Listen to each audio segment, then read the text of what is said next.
Good day, lords and ladies, and welcome back to Scarlet Hollow, the Darkest Timeline, with me, Cornish-knight.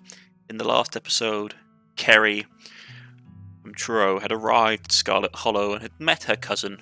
They didn't really seem to get on, but Kerry was more interested in trying to get something out of the arrangements. He'd been invited to her aunt's funeral after all, so she sort of lied and tried to take her cousin's feelings into account.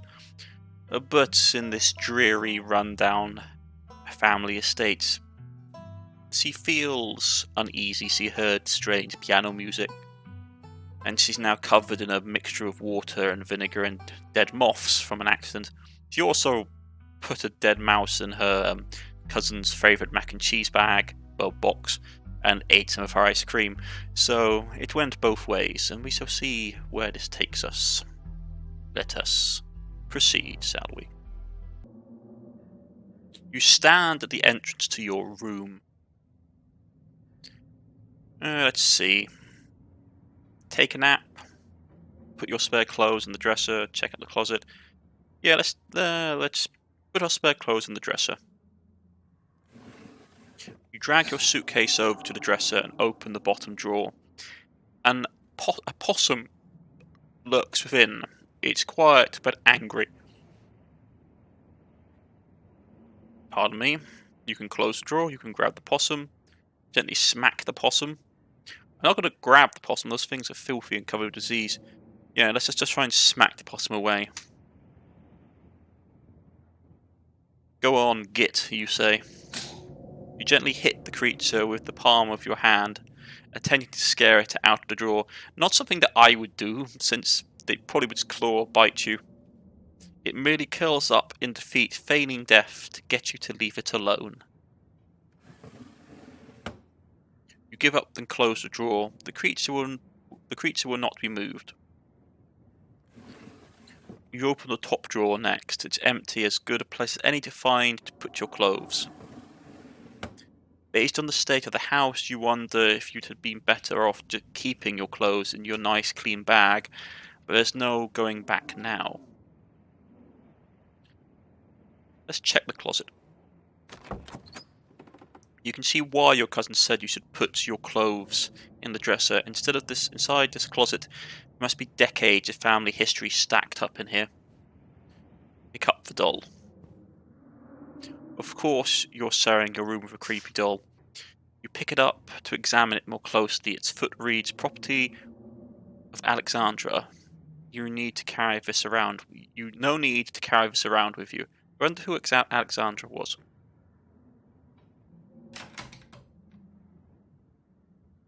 Closed the closet behind you. Look out the window. You can only imagine how beautiful the garden must have been in its heyday. If you owned this place, you would totally get out there with a shovel and some gardening gloves and whip it into shape. You'd go out and pull the weeds, chop the trees, carve topiaries, and do whatever you needed to do to return it to its former glory. And once it was all done, you'd sit down by the fountain, which of course would have a little goldfish in it, drink a floral tea while enjoying the bird song. Yeah, you definitely do that, just not right now. Like Kerry snorts to herself, examining the painting on the wall. This must be an old relative of yours, very old, judging by the dates on the inscription. You've never heard of her, but you barely heard anything about your aunt or cousin until a week ago. It's not really a surprise. Maybe you could ask Tabitha about this Mary Bell Scarlet.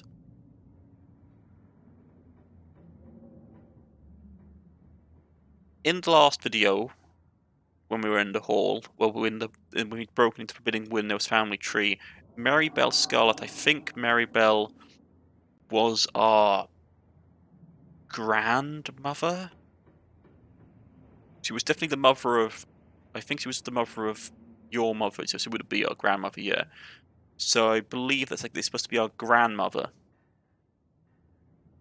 Next we go. Maybe it's asked her about Mary Bell Scarlet next time we see her. That is, if she's actually in the mood for a conversation. But no, I think the woman in the painting is supposed to be our grandmother. Let's take a nap. You immediately collapse onto the bed. You're tired enough that being alone in a strange new place won't stop you from passing out. Or so you thought. You cough as a small cloud of dust rises up from the mattress. These seats might be fresh, but everything beneath them might have been around to see the dawn of civilization. You try to settle in, but the bed is lumpy in strange places, and you can feel the springs pressing through the fabric. You might be tired, but you're far from tired enough to get in more than a few minutes of uncomfortable napping. Well, there's nothing else to do, it seems, then, you think. Doesn't seem like there's much else for you to do for here right now. Better head down into town. Now that you're settled in, there's not much left for you to do here, other than head out and explore the town. You'll do just that, you think to yourself. Before leaving the house, you rinse off and change into a clean shirt. You're not about to meet new people coated in vinegar and dead moths.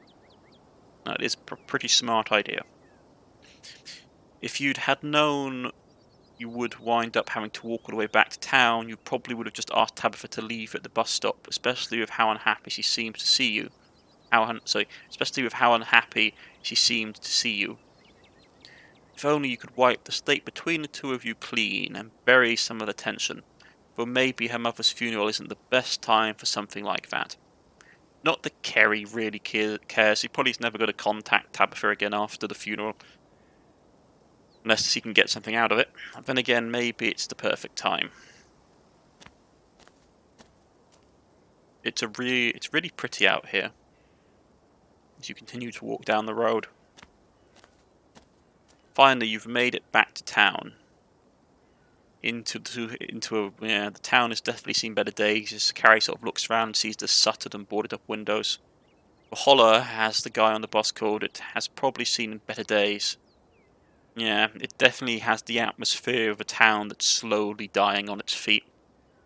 It still has the feeling of an idyllic country town, but the sidewalks are cracked and many of the storefronts are boarded up, the windows dusty with age.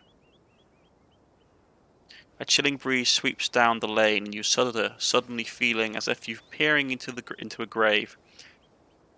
And in some ways you are. You're looking at a grave of a way of life. Like, basically this community is slowly dying.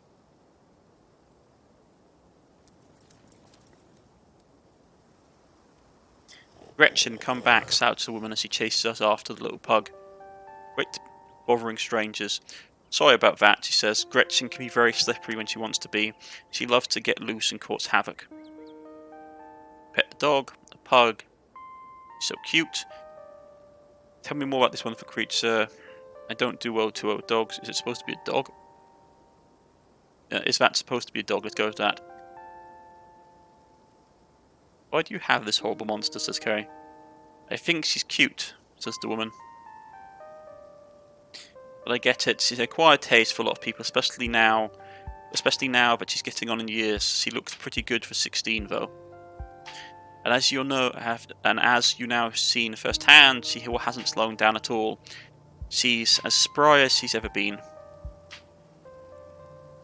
That's amazing. She's 17, that's too old for a pug. Now that you mention it, she's actually pretty cute. To each their own. I think I could come around to her. She's horrific. A 17-year-old pug needs to be put out of her misery and remain silent.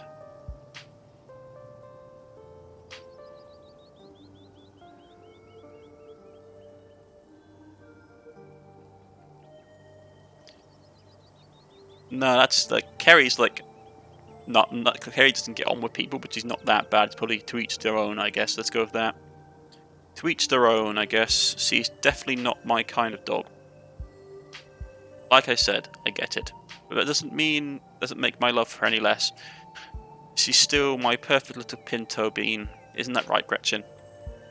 How about I introduce myself so you won't be so nervous? I'm Stella, says the woman.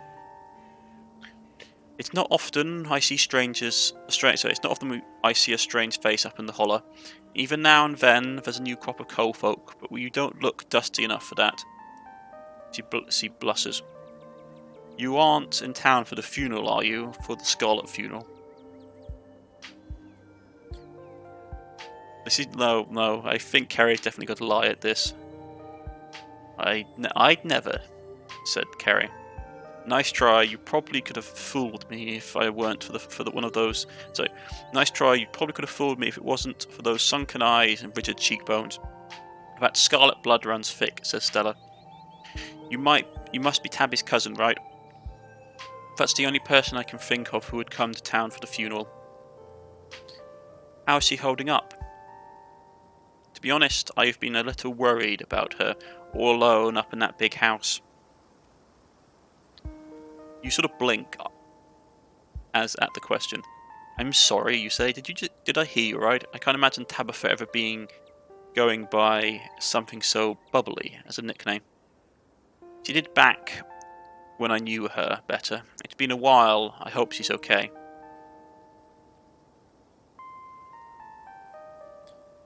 Yeah, you're not gonna you don't really care about your cousin's feelings. Like, she's putting on a front.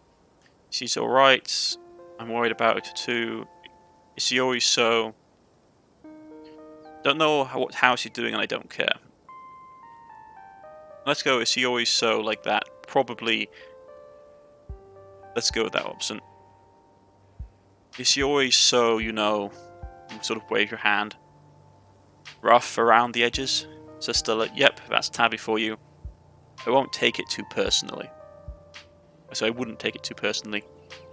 I'm not sure what it says about her state of mind, but she's still the same old grumpy self. It'll probably be good for her now that you're staying there, even though she'll probably never admit it.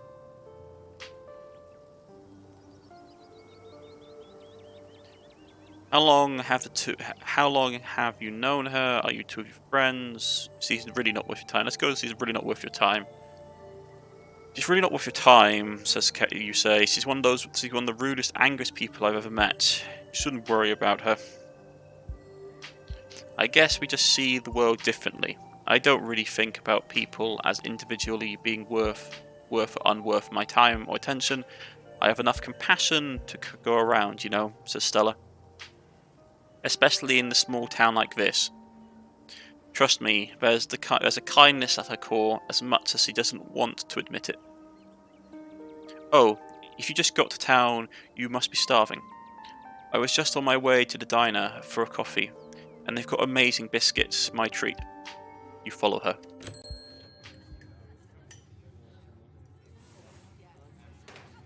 The pleasant aroma of greasy breakfast food hangs heavy in the air.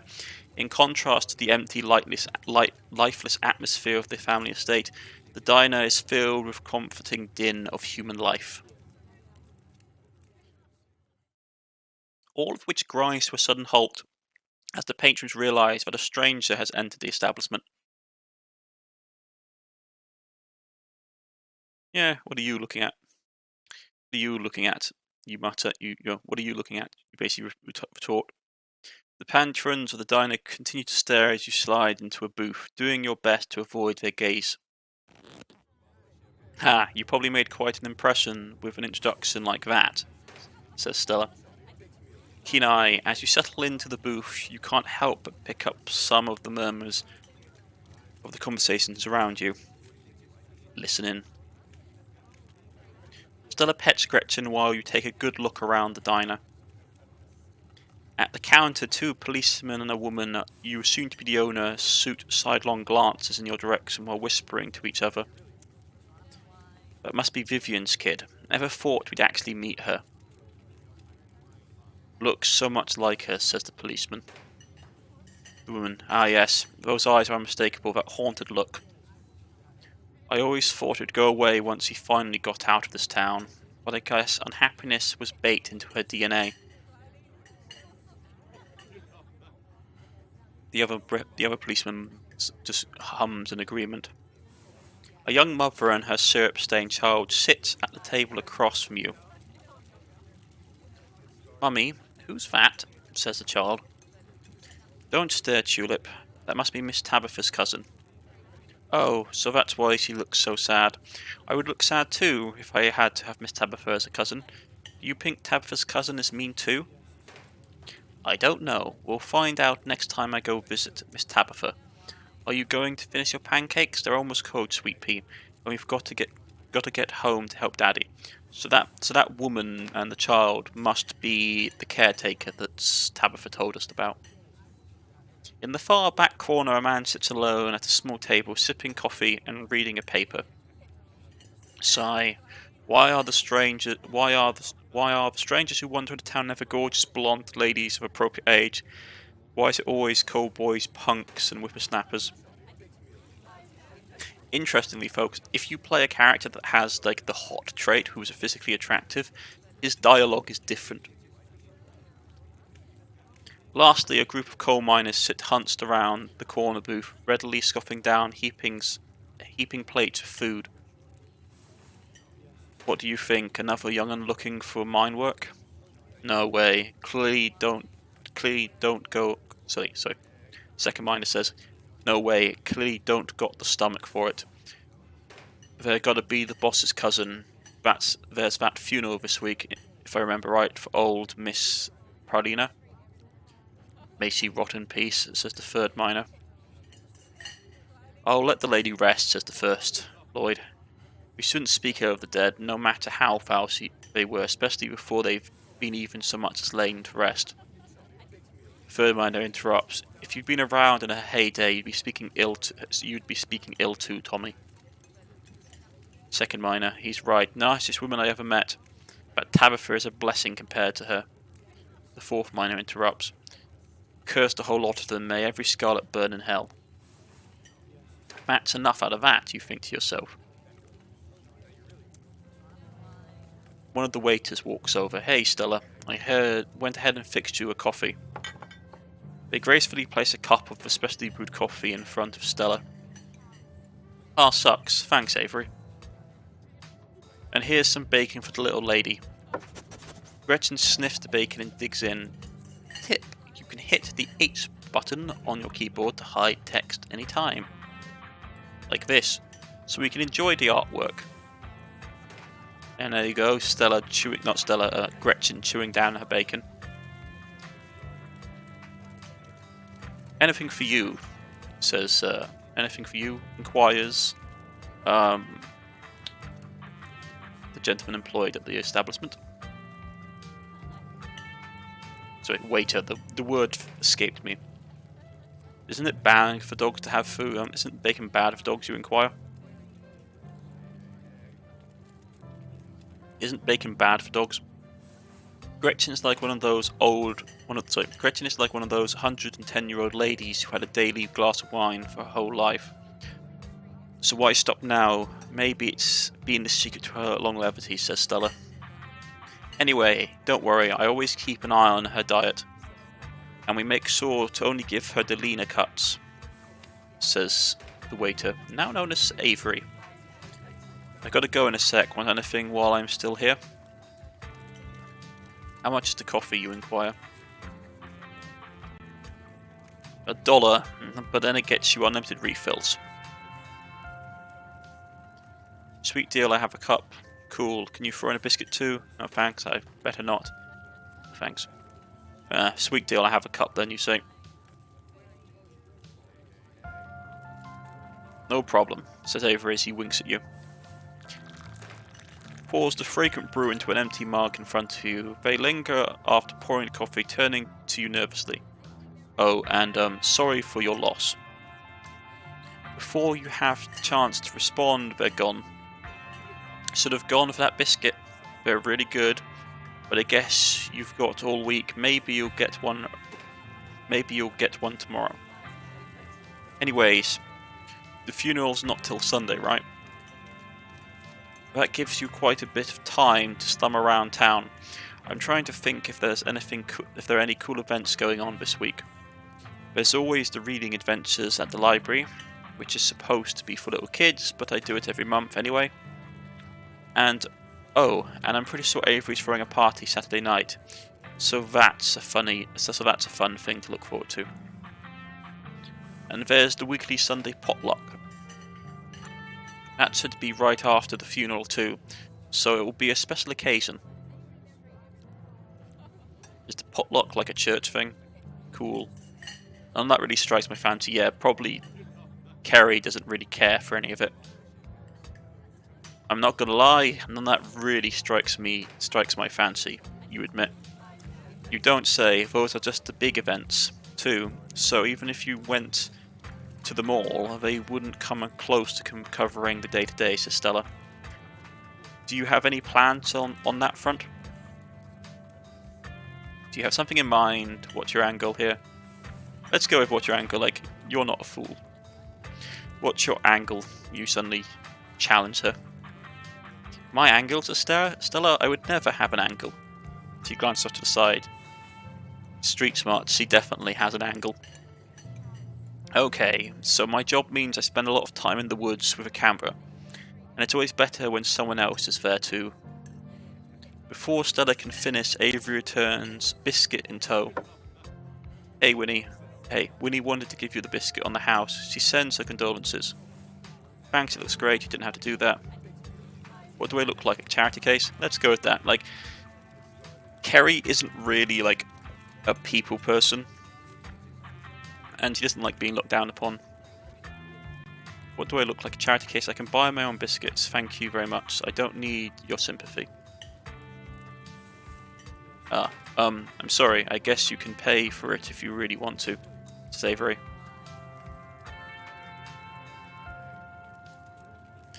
No, but also Kerry doesn't want to spend don't want to spend money. No way. You already offered? No takebacks. No way, you already offered. But if your business fails because you keep giving freebies to people who can afford their own biscuits, don't expect any sympathy from me. Says Avery as he raises an eyebrow. Good, now that you've made that known, your snack awaits. You pick up the biscuit. It's delicate and fluffy. It nearly crumbles at your touch. Buttery warmth emanates from its surface. Take a bite. It melts in your mouth as if it was nothing but butter suspended in a thin matrix of dough. Truly, this is a perfect biscuit. Whoa, lie, you had better. This is the best biscuit I've ever had, but it's not saying much. Let's go with that. Maybe she's not a biscuit person. This is the best biscuit you've ever had, but you're not big on biscuits in general. I don't think I'd actually like biscuits. Like, I know this is a really good biscuit, and I'd eat it again. But if this is the best of the world of biscuits has to offer, consider me unimpressed. You say? Ah, sorry to hear that. To each their own, says Stella, I guess. Avery lingers at the table for a moment. So, has Stella mentioned she's famous? Stella tries to wave him away. Aha, oh Avery, I'm not famous. Look, if you're not going to go around tooting your own horn, you know I'm going to do it for you. Stella sighs. I'm a YouTuber. Wait, what? What kind of videos do you make? Oh, that's rad. Oh, okay. How does that make you money? You and everyone else. Yeah, let's go with that one. Ugh, you and everyone else these days, says Kerry. Yeah, a lot of folks are starting channels these days, it's true, says Stella. But I think I'm making it work, and I love making videos, so why not make money off my passion while I can, you know? Plus, her channel's really good, says Avery. You should check it out sometime, Kerry. She hunts cryptids. It's like the Discovery Channel but with better research. You blink. How did you know my name? Wait, how did you know my name? Oh, sorry. It's that most people in town know about you. Sorry, I'm sure that must seem creepy. Stella just waves it away again. Oh well, I guess the cat's out of the bag. The Hollow's a small place. Everybody knows everybody, and that includes extended family. That's all good. That's a little unsettling. Oh no. Who's been talking about me?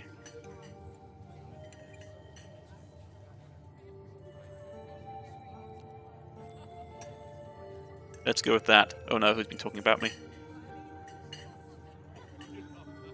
Yeah. Oh no, who's been talking about me? I've never even met this side of the family. What would they have even been talking about? Your aunt must have been getting it from somewhere. She was always on about something you were up to. Oh, oops. Sorry, I shouldn't have said anything, says Avery. What matters is that now people can meet the real you, so it doesn't matter what Paulina may or may not have said. Yeah, you can always make a good first impression and wipe the slate clean with the whole town. And if that fails, you can always make a good second impression, says Avery.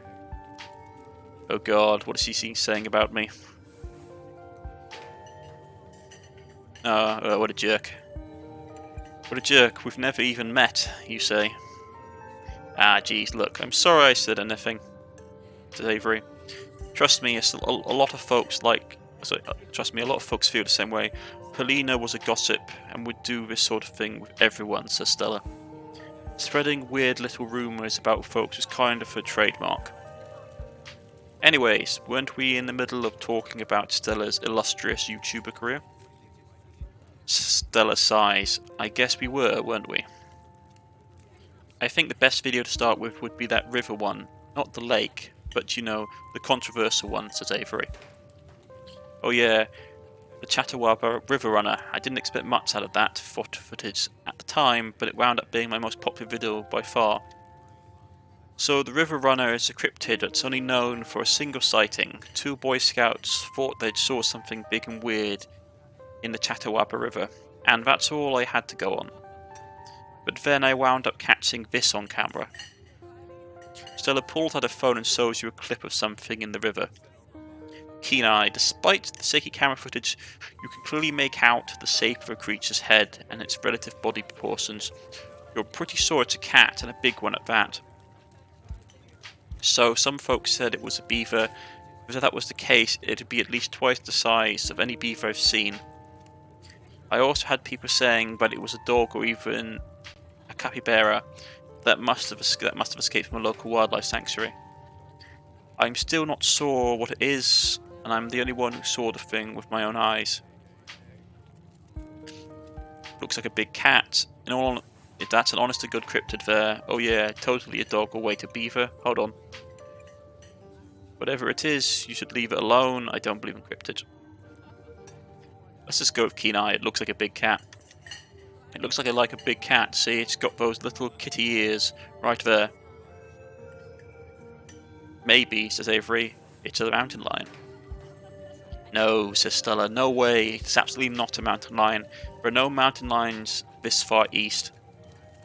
I did a whole video on the Appalachian mountain lion myth and found Jack squat, and there's no reason one would be swimming in the river like this. They're not fans of water.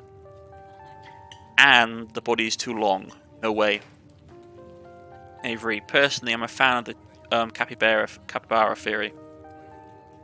So it's not like any local sanctuaries were missing one, but there's always people keeping exotic animals as pets. Kind of a sewer gator type situation. I mean, it's not uncommon for stuff like that to happen. Like the Beast of Bobbin Moor is believed to basically be that. It's believed to basically be someone's pet that they sort of let loose. Stella just laughs. Exactly, some exotic pet owner sets it free, and now it will forever roam the Chattawaba, confusing Boy Scouts and YouTube commentators for years to come. So, speaking of things to do around town, I was actually planning on going on Speaking of things to do around town, I was actually planning on filming this week's video tonight. I was wondering if maybe you'd want to come along. It's a pretty easy one this week. We wouldn't even have to camp anywhere. I'm going to go after the... Avery interrupts. Wait, no spoilers, he says. Whoops, sorry Avery. It's okay. I should probably get back to it instead of standing around chatting. See you all around. Now that the coast is clear, says Stella, I'm going after the skunk ape. What's a skunk ape? Heck yeah, isn't that just the worst Bigfoot?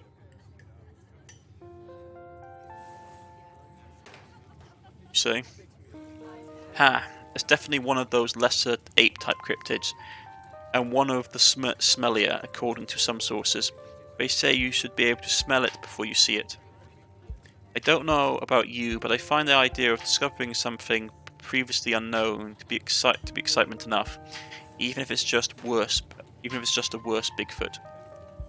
Most skunk ape sightings are from Florida, but while I was doing research for last week's video, I came across a report where a lady from a town over claimed to have seen one on her deck playing tug of war with her dog. And as I leave, as I leave no stone unturned, I decided it was worth investigating.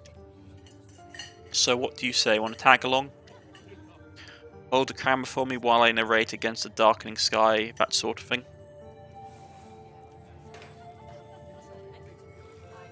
Are you nuts?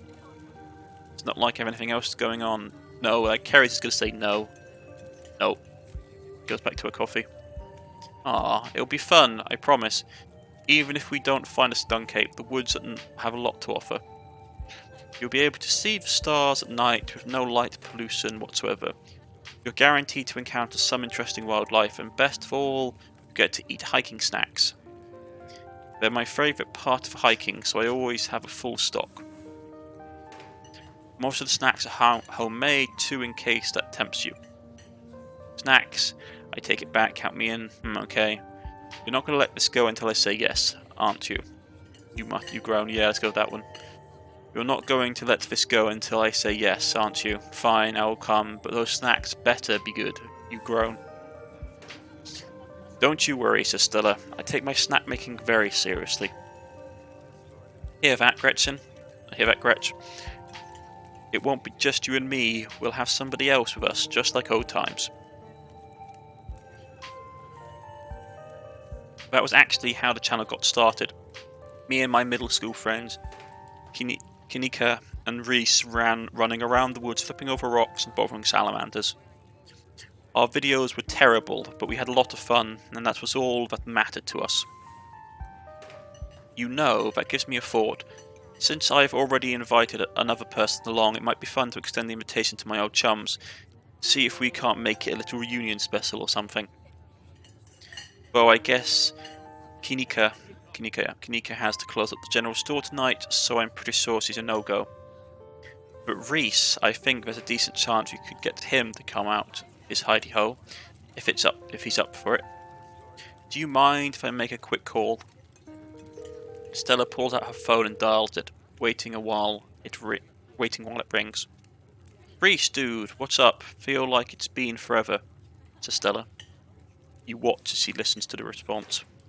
Oh man, I'm sorry to hear that. You want me to come by or... Oh, okay. If you're really sure. If anything changes your mind. But if you change your mind, says Stella. She listens to the response. Oh, I was just calling to ask if you wanted to come out to the woods tonight. I'm taking someone new there to shoot a video. She's Tabitha's cousin. I know, yeah, just here for the week. Anyway, we're going out to look for the skunk cape. He listens to the response. We could take the easier trails, if that would help. Dang, man, that sounds awful. I hope you take it easy tonight. I'll swing by sometime this week and we can have a more low-key hang. How's that? Yeah, I'll bring her, says Stella. Talk to you soon. Bye, dude. She hangs up with a sad face. Looks like it's just you and me. You blink at her owlishly. Did he ask you to bring me to his house? Why? He's excited to meet you, of course. I think you'll find most folks in town are.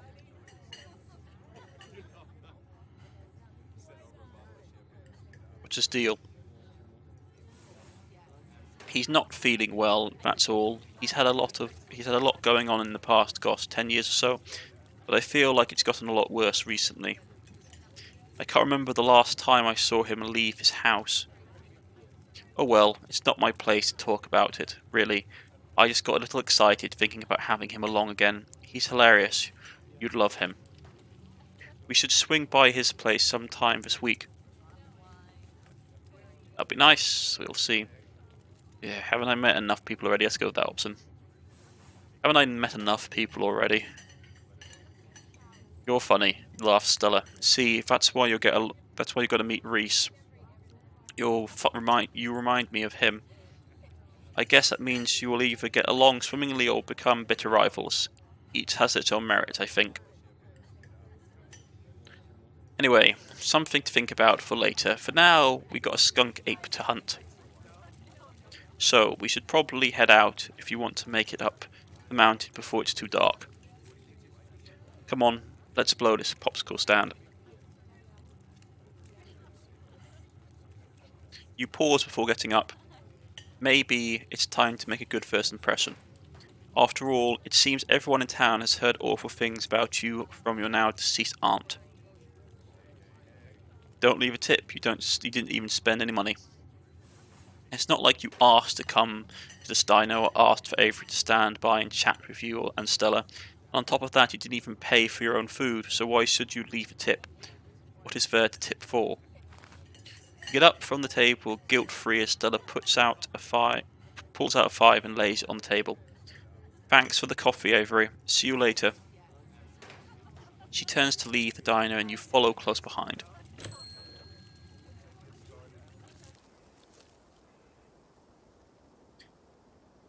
It hadn't been very cold when you first arrived in town, but as the sun dips closer and closer to the horizon, a chill descends upon the hollow, and you see the situation with renewed clarity. You're in a new place, far from civilization, and the people you know, following someone you've just met into a dark forest in search of monsters. You feel more like you've been in years, strangely calm, tense, unsettled, nothing. Let's go with tense. You feel tense, on edge. Something terrible could have happened at any moment.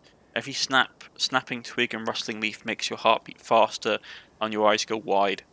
She is a city girl, after all, is Kerry. She's not someone from the countryside.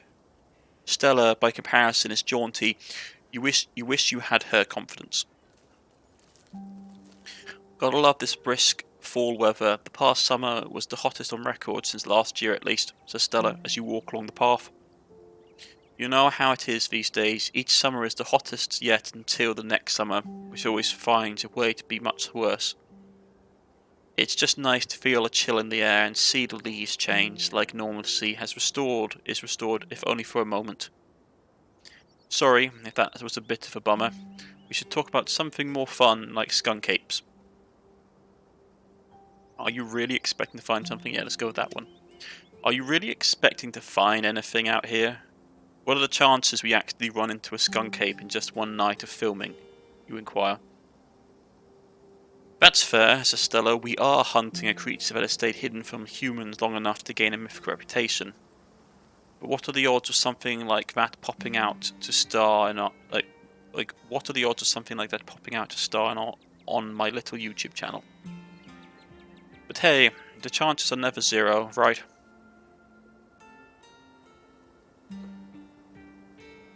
Let's see. Let's go with this one. Do you ever hunt things that aren't cryptids, like ghosts, demons, werewolves, that sort of thing? You inquire. Yeah, for sure, I used to go after all sorts of spooky stuff. I never had much luck, though, especially when it came to ghosts. Back when I first started doing solo videos, I'd go out to all sorts of old abandoned buildings, hoping I'd stumble across some sort of activity. But nothing ever happened. It was always just me and my camera in an old house getting worked up over a gust of wind or a creaking floorboard. When all's said and done, I've just been a lot luckier with cryptids. I want to believe in ghosts so bad. I can't rule out the possibility that they're real, but they really are truly I can't rule out the possibility that there are true hauntings out there, but if there are, I'm sure as heck haven't seen any myself. Werewolves I kind of lump in with cryptids. I would be shocked if there were actually people out there who turned into animals, but werewolf lore lines up pretty well with the great beast genre of cryptid. As for demons, I don't know. I honestly don't even want to consider the possibility that they exist, because if they are out there, geez, a lot of folks are doomed to eternity of flames. So let's hope all of that's just bunk, am I right?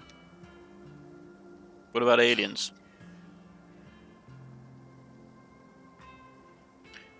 Don't even get me started. Do you see those US UFO videos the government declassified? Aliens are definitely real. and they absolutely visited Earth. Like, I believe in aliens way more than I believe in cryptids. You don't see me hunting aliens out here because we know they're real. Heck yeah, aliens are real. I'm skeptical. See, that's just what the government wants you to think. Let's go, I'm skeptical. I'm skeptical, don't get me wrong, I have fun with the stories, but I feel like there are almost always far more plausible explanations. Like, little green men, how am I supposed to believe that stuff? They're actually tall grey men these days, maybe your knowledge is just a little outdated. Alien research has come a long way since the 50s, you know. There are so many very convincing stories out there if you know where to look. I know somebody who heard a story from this trucker in Fayetteville. His truck stopped in the middle of a road, just shut down completely, even though he had a full tank of gas, says Stella. And suddenly it looked like daylight outside. He could see cows out in the fields, birds in the sky. Then this metallic-like egg thing appeared, floating in front of his truck. He passed out, and when he woke up, he was missing one of his pinkies. It was like it never even been there. It was just smooth skin where a pinky should be. I know it's a second-hand source, but there's plenty more like it, and if they are true... Alright, let's see what I'm convinced, right, maybe I could come around on this. What if he just lied? Maybe it was some, like, sleep paralysis. Could have been the government. I'm still skeptical. I'm not engaging with this. Let's go with could have been the government. Shrug. Could have been the government. It's not like they don't have a history of conducting weird experiments on people. Sure, the government does messed up stuff on the daily, but the way I see it, I have about as much control what they do as I would over extraterrestrial beings. So if I have no control over these things, I might as well choose to think it's been aliens all this time and let a little joy into my heart, you know? Besides, it's not like it matters which of us are right, or if either of us is right at all. I'll die one day and so will you, and eventually there will be no one left who remembers us or what we did in our lifetimes. Yeah, let's go with this one. Don't try to disarm me with your nihilism, you say. Looks like I already did, laughs Stella.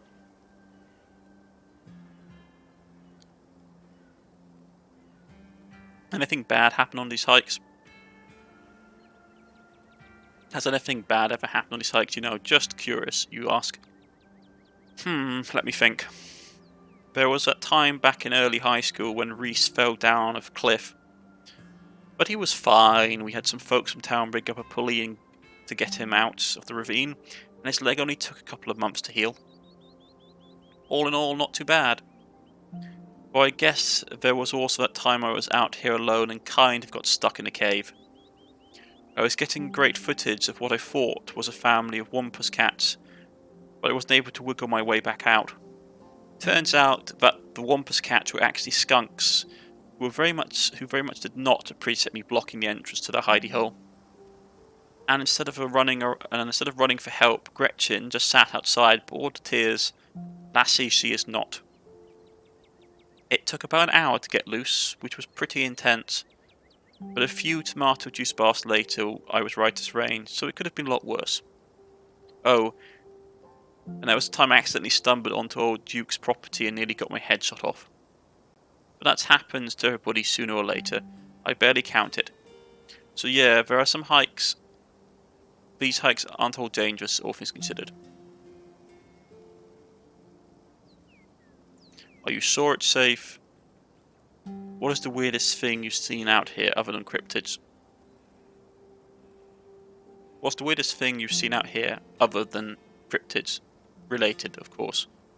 Oh, says Stella. Gosh, that's a good one. Let me think. Well, there's always a deer I saw stealing baby birds out of a nest and eating them.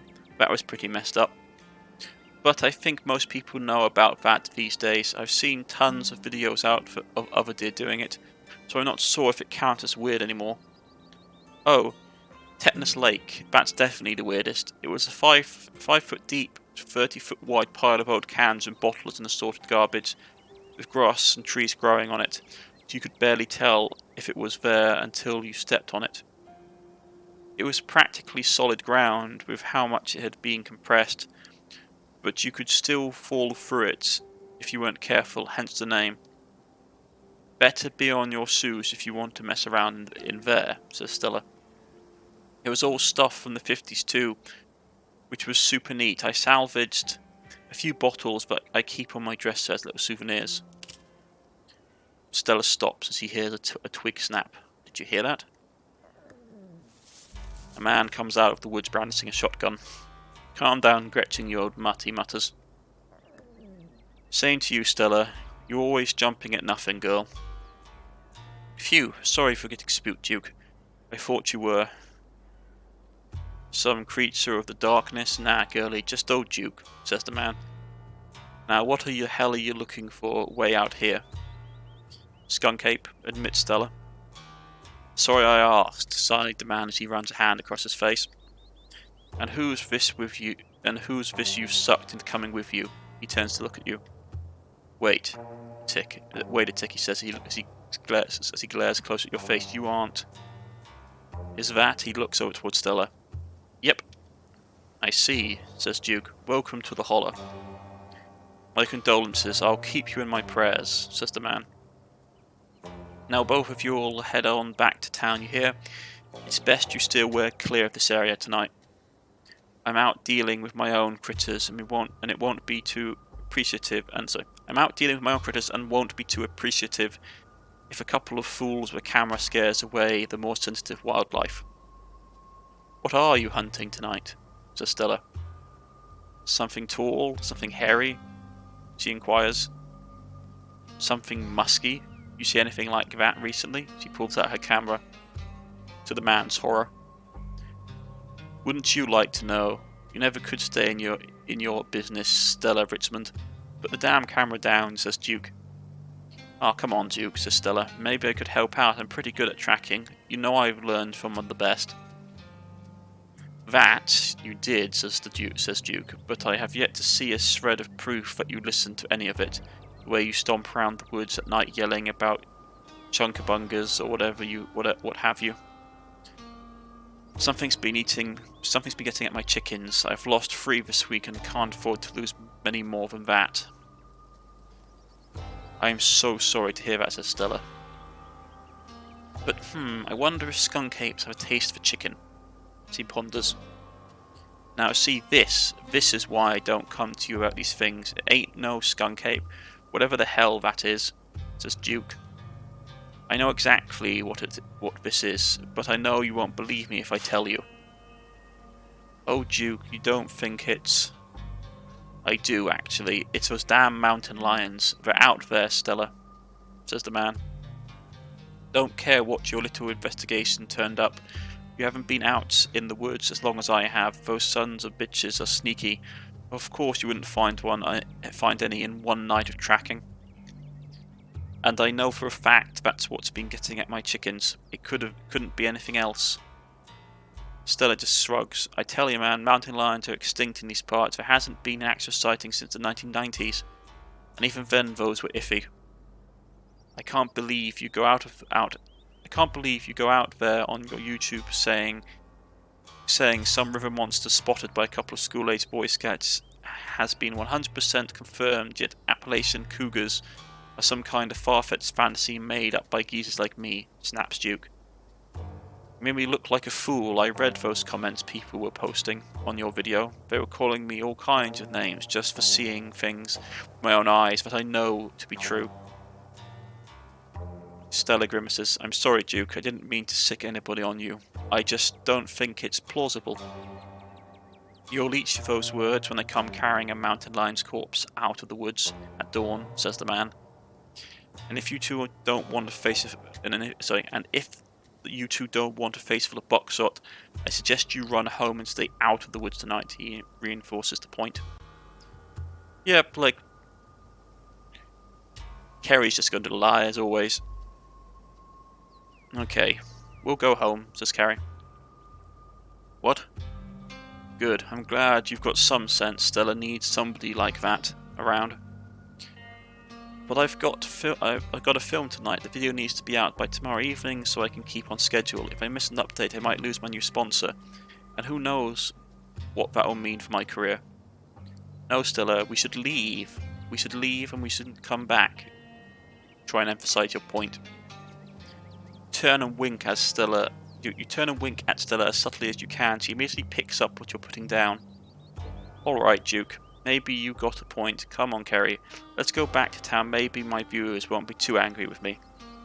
Glad to hear you're finally seeing some sense, Stella. You two run along now and stay safe.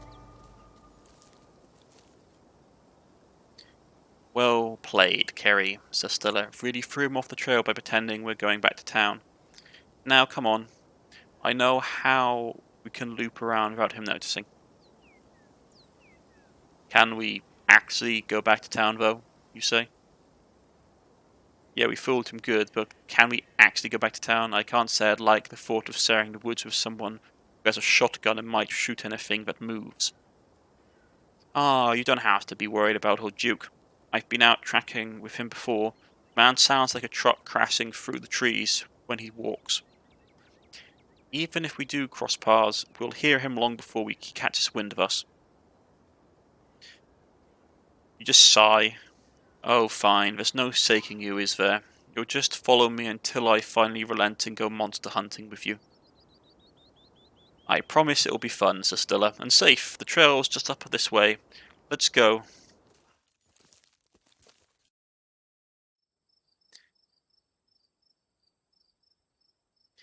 And as Stella stands there and looks at the night sky and says, "It looks alright. It looks like a good shot.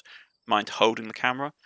This is where we will end it for the day, lords and ladies. If you have liked, please press the like button. If you have subscribed, please press the subscribe button. It helps me a lot. As we continue our trek into Scarlet Hollow, the darkest timeline. I've been Cornish-knight, and I shall see you all again next time. Goodbye.